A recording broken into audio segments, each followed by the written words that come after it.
Allahu Allahu Allah Allahu Allah.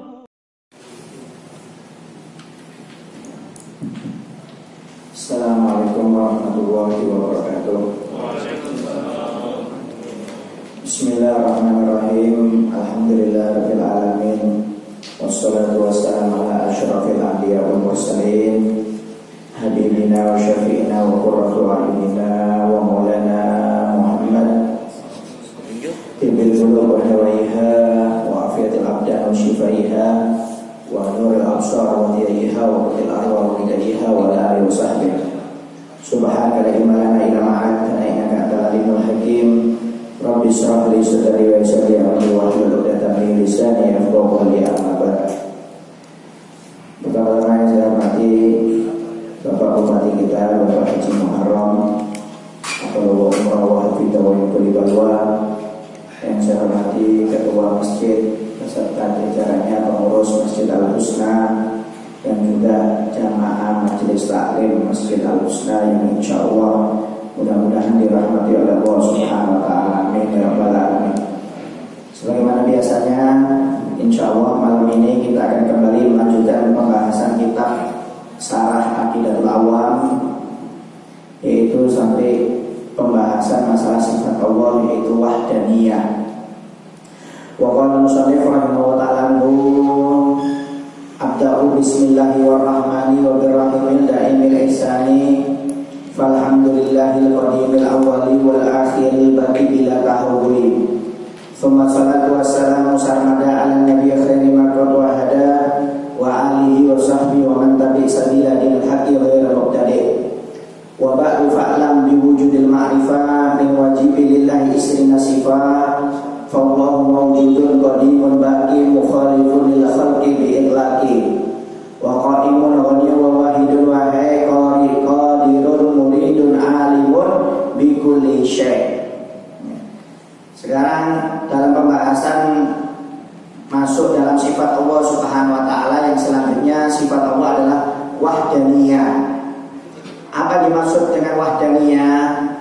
Wahdaniyah ia sifatun salbiyah li'annaha sulibat wa nafiyat ta'addud wa ma'naha fi haqqillahi ta'ala annahu wahidun fi dzati wa wahidun fi sifati wa wahidun fi af'ali.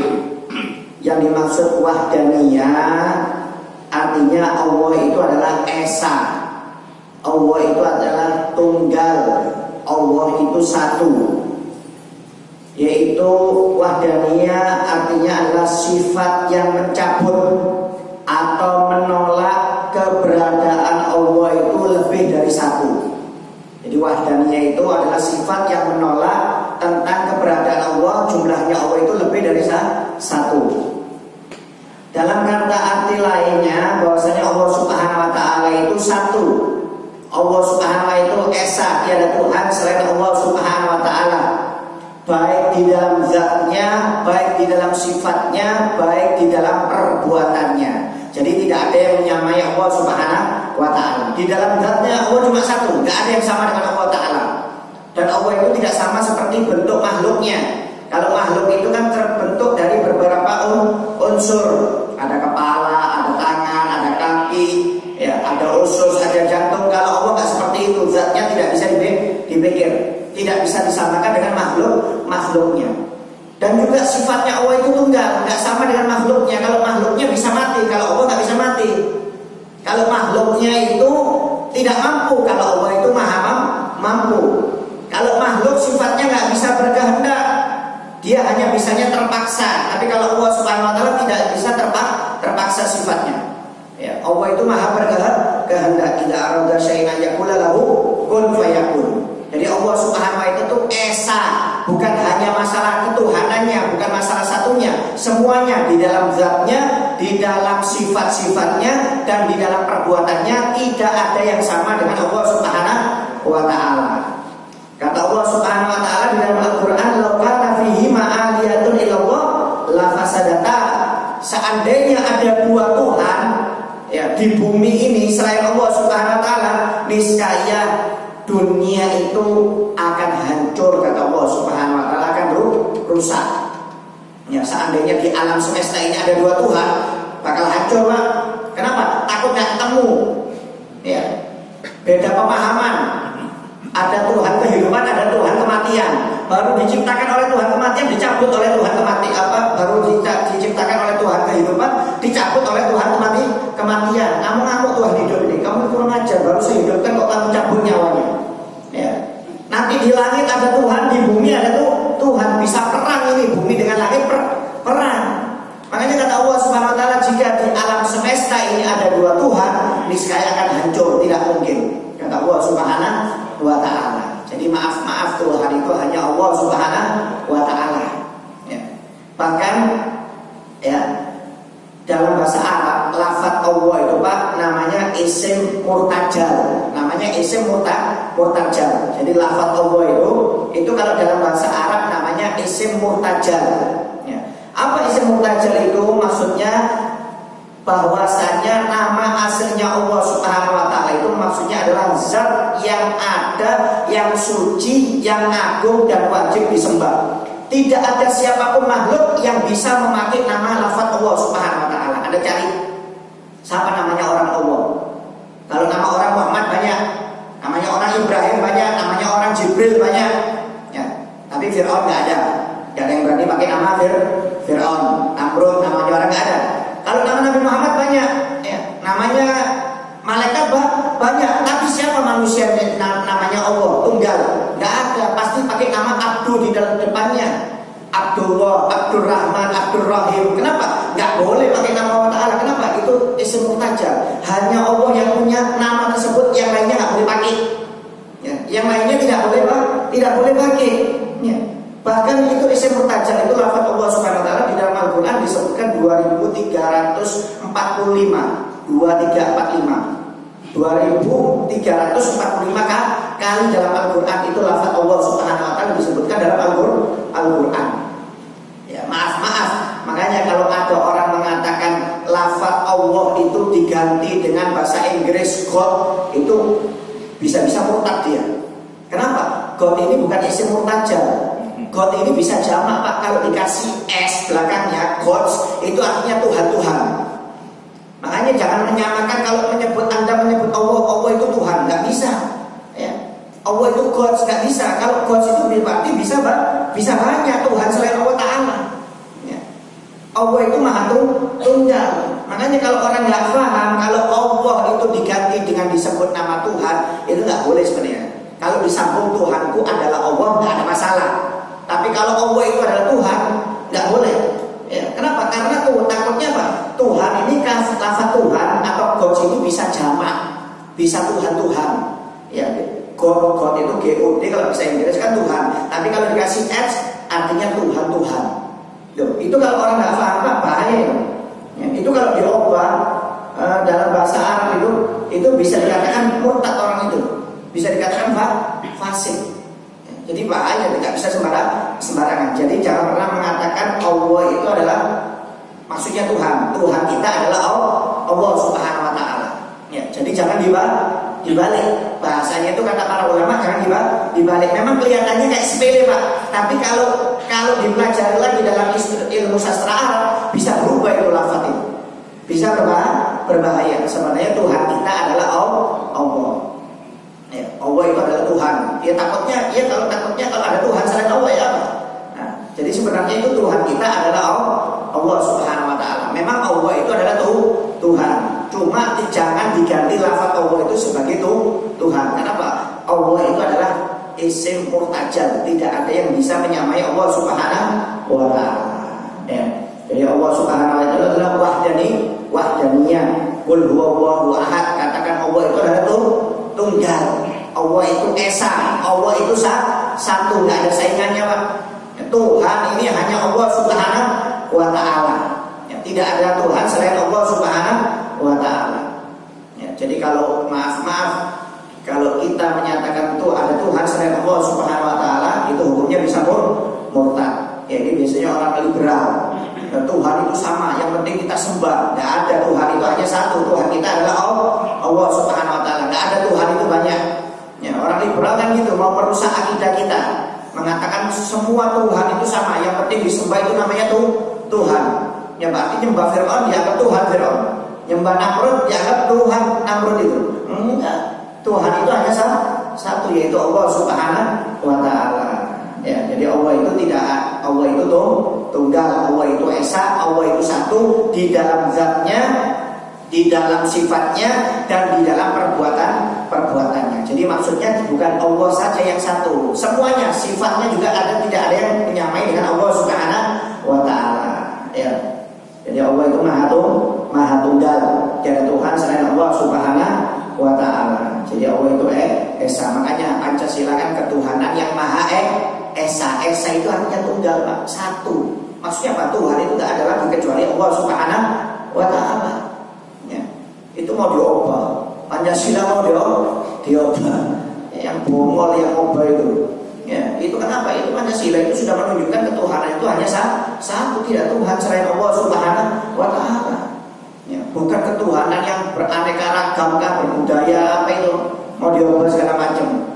Mana ada Tuhan berkebudayaan itu? Ini aliran mana lagi ini?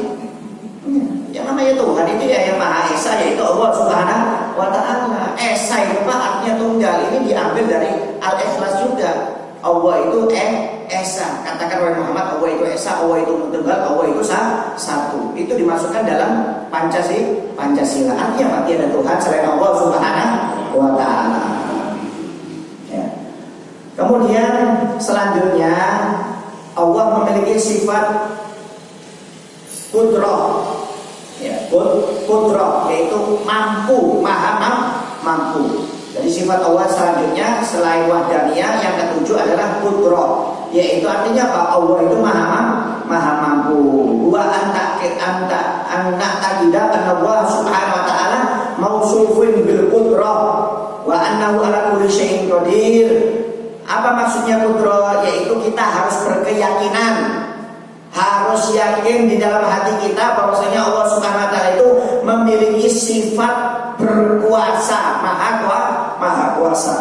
Yaitu sesungguhnya Allah Subhanahu Wa Taala itu maha kuasa atas segala sesuatu. Siapa Pak yang lebih hebat dari Allah Taala? Ya, siapa yang bisa menciptakan langit? Bisakah kita menciptakan langit? Tidak ada. Yang maha mampu hanya Allah Taala. Bisakah kita menciptakan gunung? Gunung aja nggak bisa, apalagi mau menciptakan bumi. Apalagi mau menciptakan langit, apalagi mau menciptakan surga, apalagi mau menciptakan neraka. Nggak ada. Allah yang paling hebat. Allah itu maha mampu. Kalau manusia merasa dirinya hebat, itu berarti orang hina namanya. Nggak ada. Yang maha hebat, yang maha mampu itu hanya Allah Subhanahu Wa Taala. Nah, jadi maaf kita jangan sampai sombong, ya. Seperti Namrud, seperti Fir'aun, karena merasa dirinya paling hebat, karena uangnya banyak, dihormati orang. Ya, mereka ini orang hina. Kenapa? Sampai meniadakan Allah Subhanahu Wa Taala. Dia beranggap dia yang paling mampu. Waliyadzubillah min dzalik. Maaf, siapa yang bisa menciptakan manusia? Ya. Nabi Adam tanpa ayah, tanpa ibu bisa jadi. Kenapa? Allah yang menciptakan. Allah maha mampu. Siti Maryam gak pakai suami, hamil, keluar Nabi Isa alaihissalam. Siapa yang bisa seperti itu? Allah yang maha mampu. Kalau Allah sudah berkehendak akan jadi mampu itu Allah Subhanahu Wa Taala. Cuma kalau zaman sekarang ada perempuan tanpa suami hamil, lah ini aneh ini. Ini yang bahaya. Nah, kalau Siti Maryam kenapa? Memang termaktub dalam Al-Quran. Ya, Siti Maryam termaktub dalam Al-Quran. Maaf Pak, siapa yang mampu bisa mengatur manusia ini Pak?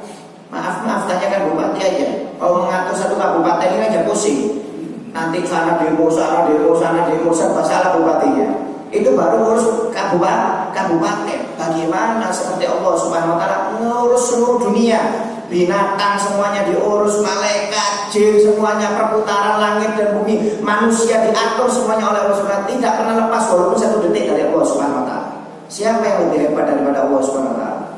Kita diatur, ini miskin, ini kaya, ini uangnya banyak, ini jadi pejabat, ini orang biasa, ini dapat musibah, ini sakit, ini sehat, ini umurnya pendek, ini umur panjang. Siapa Pak yang mampu?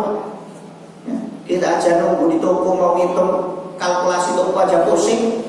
Padahal dibantu dengan komputer itu pun pusing mau ngatur keuangan, apalagi ngatur alam semesta. Tidak ada yang hebat, tidak ada yang mampu kecuali hanya Allah Subhanahu wa Ta'ala. Bayangkan langit itu Pak diciptakan nggak ada tiang. Anda sebutkan dalam Al-Quran langit itu diciptakan 7 lapis tapi nggak pakai tiang. Coba Anda bikin rumah nggak pakai tiang Pak.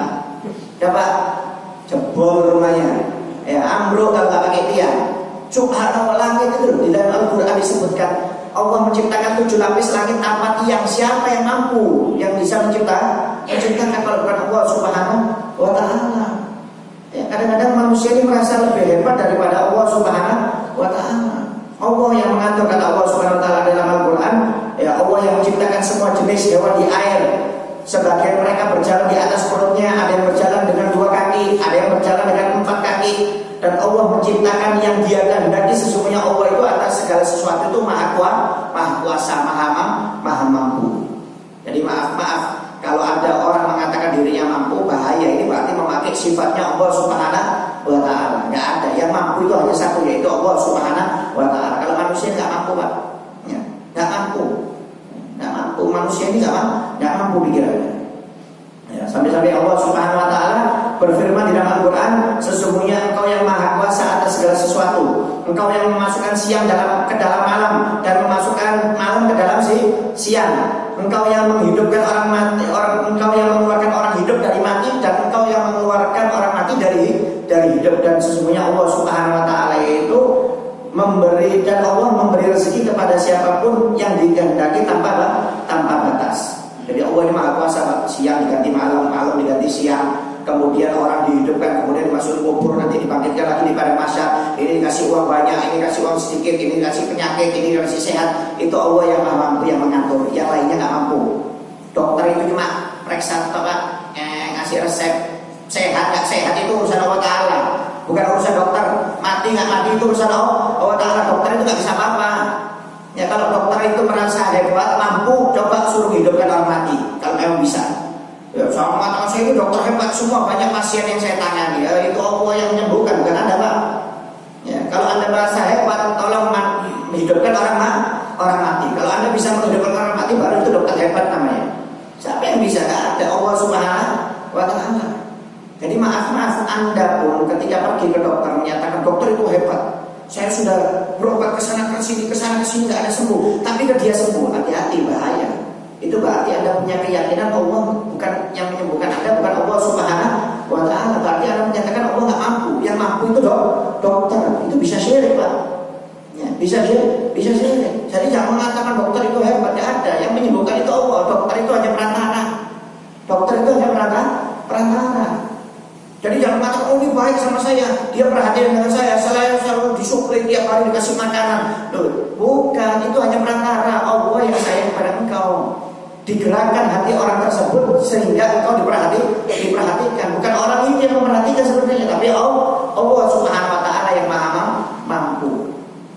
Ya, sampai Namrud pernah berdebat dengan Nabi Ibrahim alaihissalam.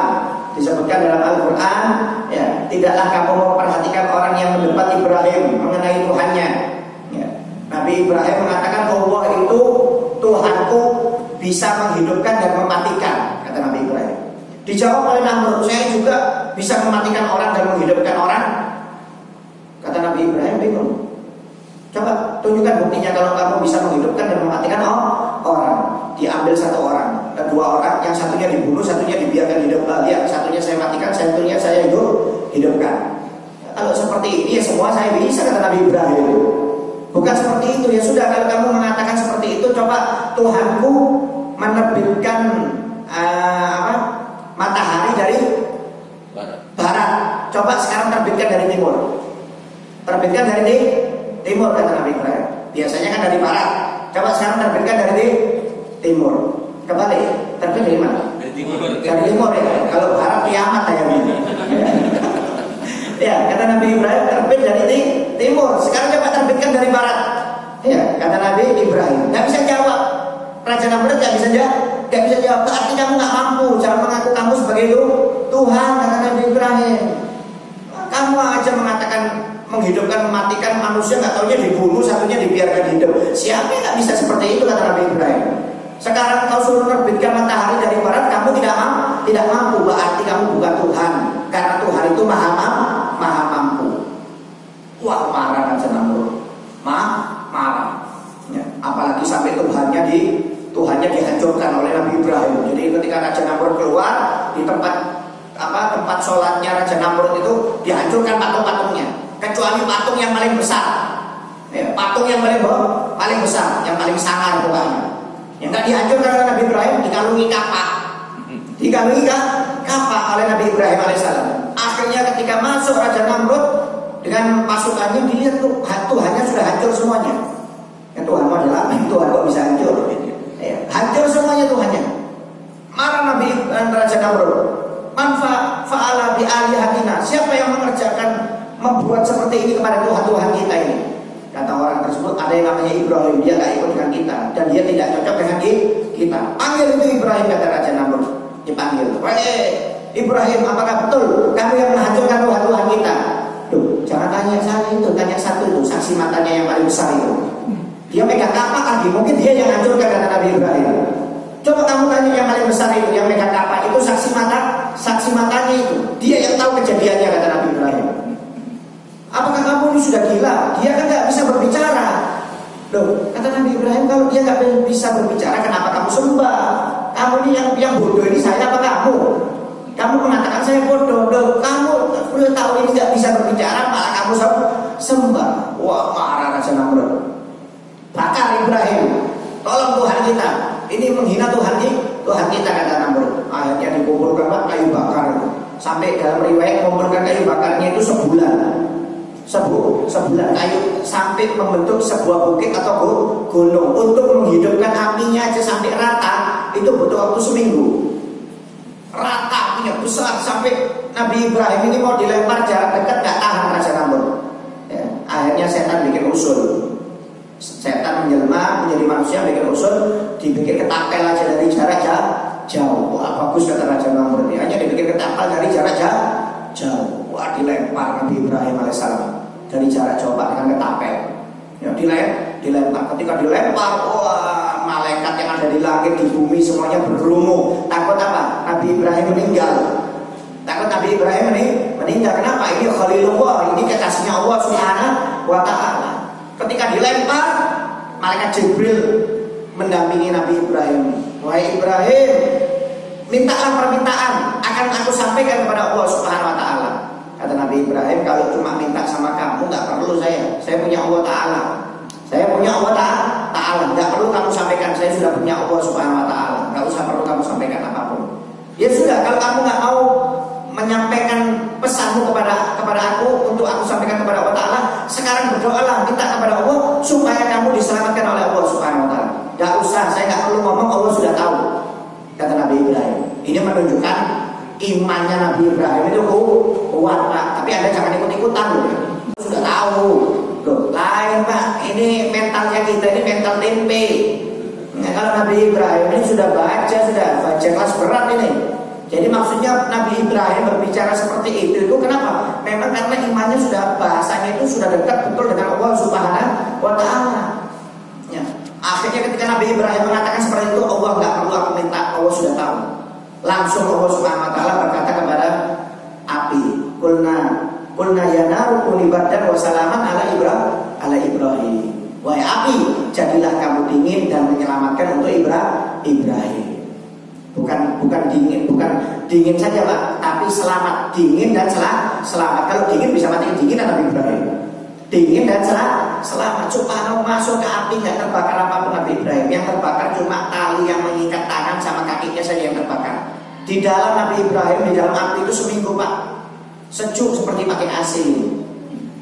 Sejuk karena badan wasalah salaman, jadilah dingin dan selamat. Jadi di dalam api Nabi Ibrahim itu nggak panasan, dingin. Dingin, sejuk ya. Makanannya turun dari langit, semuanya turun dari langit makanannya. Dapat 1 minggu api itu padam, Nabi Ibrahim keluar dengan keadaan selamat. Subhanallah. Siapa yang mampu bisa menyelamatkan? Malaikat Jibril nggak bisa. Malaikat siapapun nggak bisa. Siapa yang bisa mendinginkan api? Yang mampu hanya Allah Subhanahu wa Ta'ala. Kalau bukan Allah, Nabi Ibrahim sudah meninggal dunia. Itu menunjukkan kemampuan Allah Subhanahu wa Ta'ala. Qudrah, yaitu sifat maha mampunya Allah Subhanahu wa Ta'ala. Akhirnya dihancurkan itu Raja Namrud oleh Allah Subhanahu wa Ta'ala. Dikirim nyamuk, Pak, bukan dikirim tentara hebat. Tentaranya Raja Namrud ini hebat, tapi bukan dikirim tentara hebat oleh Allah Subhanahu wa Ta'ala. Dikirim nyamuk. Saking banyaknya nyamuknya ini, langit itu tertutup, gelap seperti malam. Habis semua pasukannya Namrud ini habis dihisap darahnya oleh nyamuk. Ketahuan seperti itu, Raja Namrud sembunyi di tempat persembunyiannya. Jadi kayak apa namanya tempat istimewa itu supaya nggak kena bom apa? Bunker. Ya, tempat sembunyinya. Jadi nggak bisa diketemukan oleh siapapun. Nggak tahunya ada satu nyamuk masuk. Satu nyamuk mengikuti Raja Namrud masuk ke dalam hidupnya sampai masuk ke dalam otaknya. Kesakitan 400 tahun itu Namrud sampai meninggal dunia. Jadi dia menggolim selama 400 tahun, akhirnya disiksa oleh Allah Subhanahu wa Ta'ala dengan satu nyamuk masuk ke otaknya, merasa sakitnya luar biasa. Dalam riwayat itu kata tobiknya bahasanya itu, kalau sakit suruh mukul kepalanya. Itu tak dipukul. Jadi kalau tiap sakit dipukul oleh Raja Namrud. Itu 400 tahun sakit itu Raja Namrud sampai meninggal dunia. Kenapa? Dolimnya 400 tahun, diadab juga di dunia selama 400 tahun oleh Allah Subhanahu wa Ta'ala. Ya. Jadi maaf. Jadi jangan pernah menyamakan bahwasanya kita adalah orang yang mampu. Saya ini hebat. Jangan. Mampu itu hanya sifatnya Allah Subhanahu wa Ta'ala. Kalau manusia ini banyak nggak mampunya, Pak. Banyak nggak mampunya. Ya kalau mengatakan mampu, ya jangankan bikin rumah, suruh bikin gedung pencakar langit aja kita nggak mampu. Ya, kalau cuma gedung ini mudah bagi Allah Subhanahu wa Ta'ala. Ya, bisa mencipta gunung, laut yang luas. Itu kenapa? Karena Allah maha mampu. Ya. Oleh karena itu jangan pernah menyamakan diri kita dengan Allah Subhanahu wa Ta'ala. Subhanallah. Kita nggak usah jauh-jauh, Pak. Diri kita itu kita lihat ada jantung, ada paru-paru, ada usus, ada urat-urat, ada darah. Kok bisa itu loh? Kita hidup, kita jalan, kita berpikir, cari rezekinya masing-masing. Loh kok bisa itu? Kenapa Allah semuanya yang mengatur? Kita aja ngatur orang di rumah kita pusing kok. Ngatur anak kita bilangi A, nanti B dibilangi C. Muter aja kadang-kadang kita marah. Ya, bayangkan, itu baru manusia, Pak. Ya kalau kita atur aja kita nggak mampu mengatur manusia. Bagaimana kalau kita mengaku bahwa kita ini orang mampu? Kita ini bukan mampu, Pak.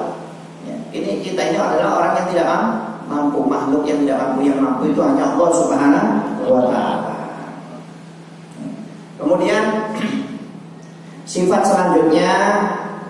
Allah selanjutnya adalah al-iradah. Qudratun iradatun. Ya, ini biasanya nyambung qudrah iradah. Ini adalah sifat Allah Subhanahu wa Ta'ala yang ke-8. Ya, iradah. Apa maksudnya iradah? Iradah adalah huwa anna taqidah anna Allah Ta'ala mausufun bil iradah wa annahu muridun la yaqau syai'un illa bi iradati. Fa ayyu syai'in arada kan wa ayyu syai'in lam yurid fa innahu la yumkinu an yakun. Maksudnya apa? Yaitu kita harus meyakini bahwasanya Allah Subhanahu wa Ta'ala itu disifati dengan sifat iradah, yaitu berkehendak. Sesungguhnya Dia Allah itu berkehendak sesuatu apapun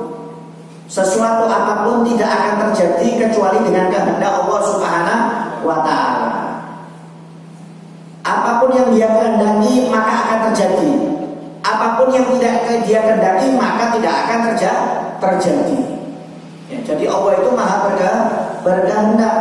Innama amruhu idza arada syai'an ay yaqula lahu kun fayakun. Sesungguhnya urusannya Allah itu apabila Dia menghendaki sesuatu, Dia hanya berkata jadi, langsung jadi.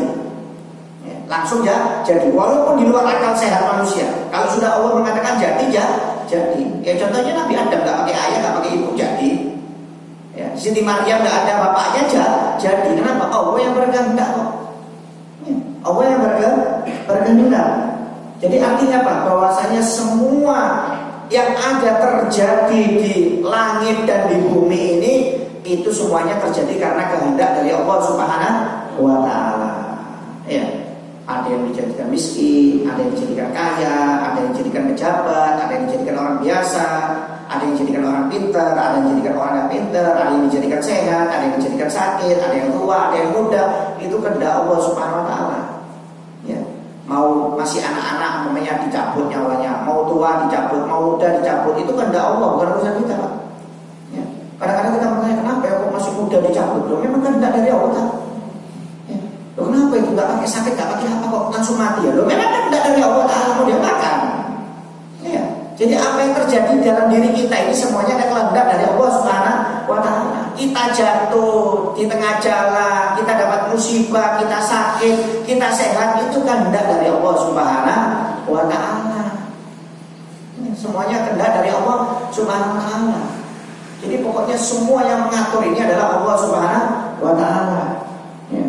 Kata Allah Subhanahu wa Ta'ala, barang siapa yang Allah kehendaki, ya, sekiranya Allah menghendaki, niscaya akan dijadikan umat ini menjadi satu. Tapi Allah hendak menguji kamu terhadap pemberiannya, dan makalah kalian berlomba-lomba dalam berbuat kebajikan. Ya, jadi maksudnya apa? Kadang-kadang Pak, kita ini kan nggak sepaham. Kadang-kadang ini kan ada yang kaya, ada yang miskin, ada yang susah, ada yang senang, ada yang tua, ada yang muda. Sebenarnya Allah kalau mau bikin rata-rata semuanya bisa. Mau dijadikan kaya-kaya semuanya bisa. Mau dijadikan muda-muda semuanya bisa. Mau dijadikan senang-senang semuanya bisa. Mau dijadikan mamanya sakit-sakit semuanya. Mau tua-tua semuanya Allah bisa, Pak. Cuma Allah nggak mau. Kenapa? Fungsinya supaya kalian ini berlomba-lomba. Jadi bukan berarti kenapa ini kok dikaya saya miskin. Loh, supaya kamu ini berlomba-lomba mana yang terbaik dengan Allah Subhanahu wa Ta'ala ibadahnya. Jadi kita ini jangan mengeluh, kenapa ya saya kok hidupnya susah ya, kenapa kok saya sering dapat musibah. Loh, itu kehendak dari Allah supaya kamu ini berlomba-lomba. Ya, bukan berarti hidup susah dapat musibah itu berarti Allah benci kepada kita, bukan, Pak. Kata Nabi Muhammad SAW, Allah itu kalau cinta kepada suatu hamba akan diberi berbagai macam cobaan. Jadi maaf cobaan yang Allah berikan kepada kita ini bukan berarti kita hina. Kenapa? Semakin mengangkat derajat kita. Itu yang harus difahami. Kadang-kadang orang nggak paham, mengeluh terus hidupnya. Hidupnya selalu mengeluh. Kenapa ya rezeki saya kok susah ya? Kenapa kok saya sering sakit-sakitan? Jangan mengeluh, Pak. Ya, Anda harus paham, Allah itu punya sifat iroda, berkehendak. Makanya kalau hamba itu paham, kalau Allah itu mempunyai sifat iroda, pasti dia akan sabar menerima takdir Allah Subhanahu wa Ta'ala. Kenapa banyak orang gak sabar? Karena dia gak paham sifat Allah iroda. Kalau dia paham sifat Allah iroda, Allah itu berkehendak, niscaya dia akan sabar. Tidak mungkin dia akan mengeluh. Kenapa? Karena sesuatu yang sudah di alam langit dan bumi ini adalah Allah yang mengatur. Anda lihat Nabi Ayub alaihissalam sampai dipuji oleh Allah Subhanahu wa Ta'ala. Dulu dikasih kaya, Pak. Nabi Ayub alaihissalam itu kaya, hartanya banyak, tiap hari ngasih makan orang, ibadahnya banyak, anaknya banyak, ya. Sampai kata orang-orang, wah, siapa yang gak bisa kalau ibadah jadi nabi seperti Nabi Ayub ini? Sudah ibadahnya banyak, kaya ya. Ya kalau saya mungkin kaya bisa banyak sedekah, banyak ibadah. Cuma karena saya miskin ini, ya kerja terus sampai ibadahnya kadang-kadang jarang. Kalau seperti Nabi Ayub, siapa yang gak bisa kaya? Tenang ibadahnya, gak perlu kerja banyak, sudah banyak uangnya dia tinggal ibadah. Kalau saya seperti Nabi Ayub, ya jelas pasti ibadahnya banyak. Jadi ada yang mengomel, gak terima dengan takdirnya Allah Subhanahu wa Ta'ala. Akhirnya ditunjukkan oleh Allah Subhanahu wa Ta'ala bahwasanya Nabi Ayub itu dijadikan kaya oleh Allah Ta'ala, ya, bukan karena kekayaannya, ya, bukan karena orangnya, tapi karena memang Nabi Ayub itu adalah orang yang dekat dengan Allah Ta'ala. Jadi akhirnya dites oleh Allah Ta'ala, diambil kekayaannya oleh Allah Subhanahu wa Ta'ala, kesehatannya diambil Nabi Ayub. Sampai sakit Nabi Ayub itu dalam riwayat sakitnya itu parah, gak ada orang yang mau mendekati Nabi Ayub. Dalam riwayat itu ada yang mengatakan sakitnya 7 tahun, ada yang mengatakan 14 tahun, ada yang mengatakan 20 tahun sakitnya Nabi Ayub. Beda-beda ikhtilaf antara para ulama. Sampai istrinya sendiri mengatakan, oleh Ayub, berdoalah kamu kepada Allah Ta'ala supaya dikasih sembuh. Padahal Nabi Ayub itu seorang rasul. Kalau dia berdoa pasti dikasih kabul oleh Allah Subhanahu wa Ta'ala. Apa jawab Nabi Ayub? Malu saya. Saya juga dikasih sehat, dikasih kaya bertahun-tahun oleh Allah Subhanahu wa taala. Masa baru dikasih sakit 7 tahun, 10 tahun ini dikasih bangkrut, saya minta kaya lagi, saya minta sehat, malu nggak sebanding, kata Nabi Ayub. Nggak sebanding. Allah, nikmat Allah sudah terlalu banyak saya rasakan sampai puluhan tahun. Kekayaan Allah, kesehatan Allah terlalu banyak, baru dikasih penyakit beberapa tahun saja saya mengeluh. Malu, saya nggak mau saya sama Allah Ta'ala. Padahal Nabi Ayub itu seorang Rasul, kalau dia berdoa pasti dikasih sehat, dikembalikan kekayaannya oleh Allah Ta'ala. Cuma Nabi Ayub nggak mau. Bayangkan, Nabi Ayub dikasih penyakit sampai puluhan tahun. Ada yang mengatakan 7, ada yang mengatakan 12, ada yang mengatakan 20 tahun. Coba kita sakit gigi seminggu aja. Ya Allah, tolong sembuhkan ya Allah, ya Allah, ya Allah, itu bolak-balik istighfar itu. Coba kalau saya taruh tasbihnya, umat lagi sudah. Ya namanya manusia. Dia ini kalau ketika dapat nikmat lupa sama Allah Ta'ala, tapi kalau dapat musibah baru ingat dengan Allah Ta'ala, dan itu tidak sabar, pengen langsung dikabulkan hajatnya oleh Allah Ta'ala. Padahal nikmat yang banyak itu nggak dihitung sama dia. Baru dikasih musibah seminggu sudah mengeluh kayak setahun musibahnya. Lo nggak dihitung, kadang-kadang nikmatnya yang beberapa tahun itu nggak dihitung. Kenapa? Karena dia nggak paham dengan sifat Allah iroda, kehendak dari Allah Subhanahu wa taala. Jadi kalau Allah berkehendak kita miskin, itu karena Allah sayang dengan kita. Bukan berarti kita Allah itu jahat dengan kita. Kita dikasih penyakit oleh Allah Ta'ala, ya sabar, diterima. Kenapa? Itu kehendak dari Allah Subhanahu wa taala, supaya kita ini lebih dekat dengan Allah Subhanahu wa taala.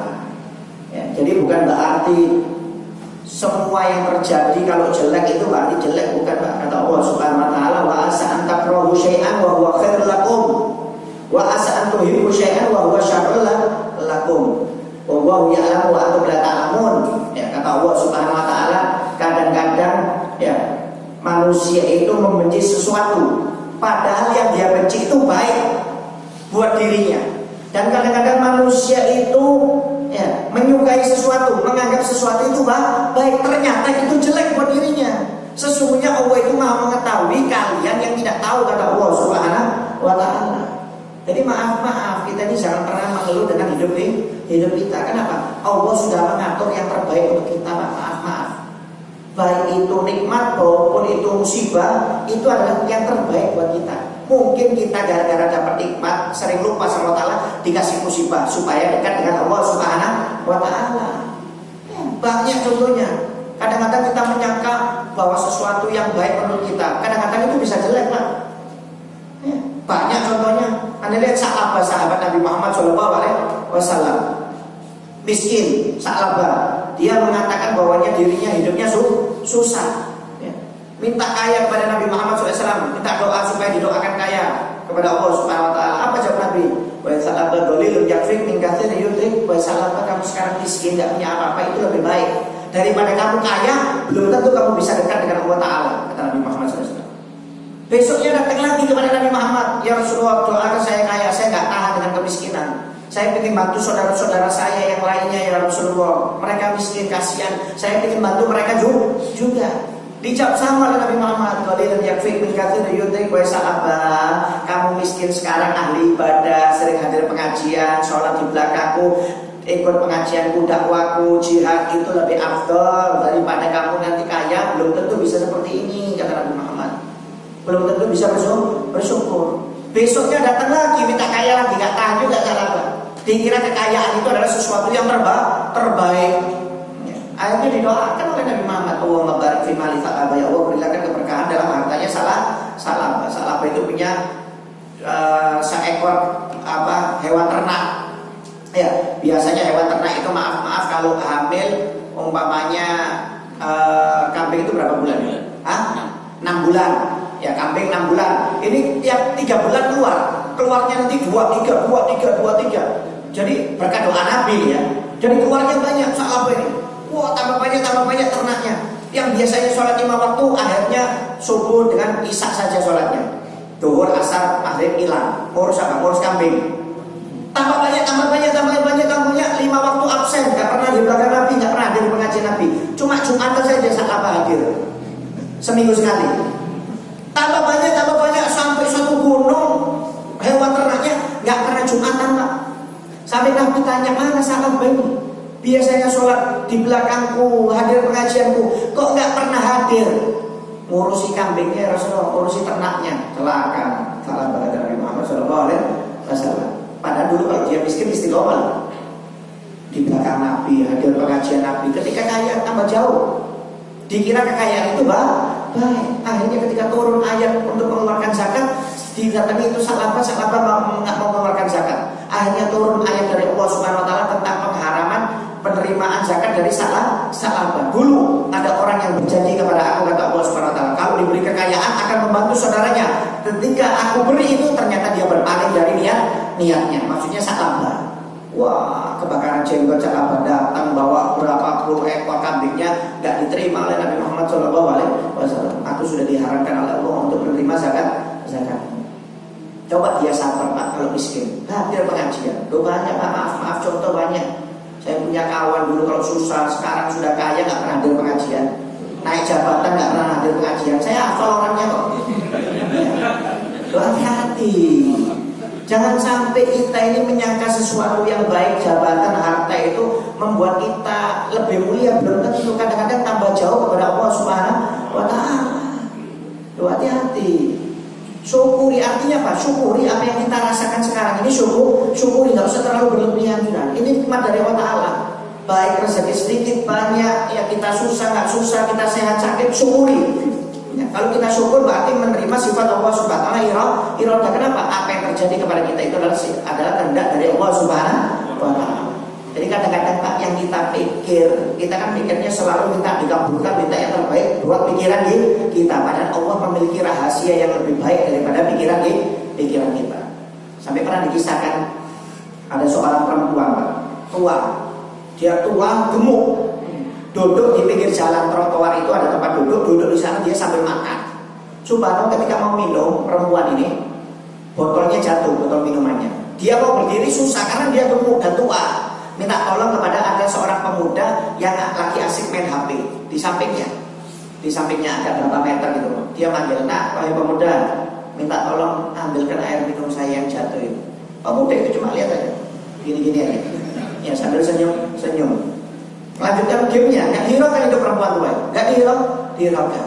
Perempuan tua ini senyum sudah. Akhirnya berdiri itu perempuan Pak.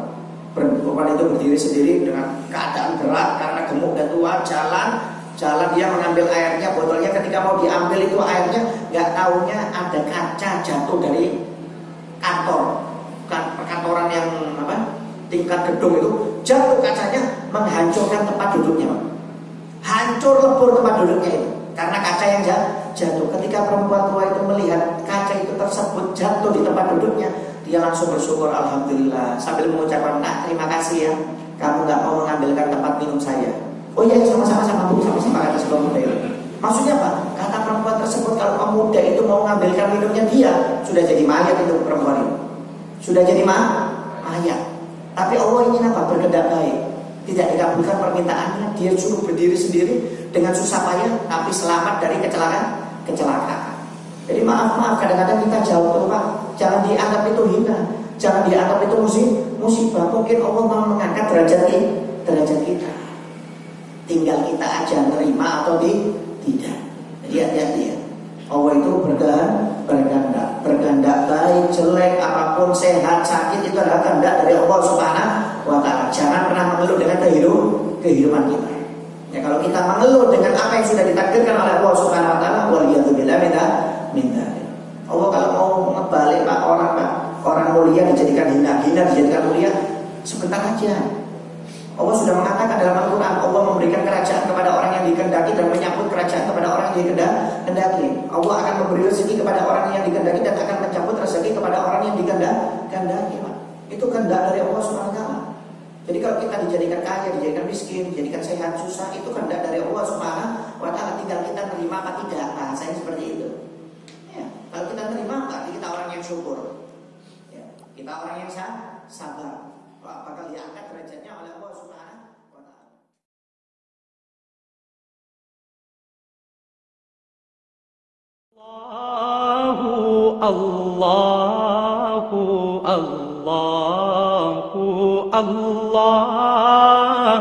Allah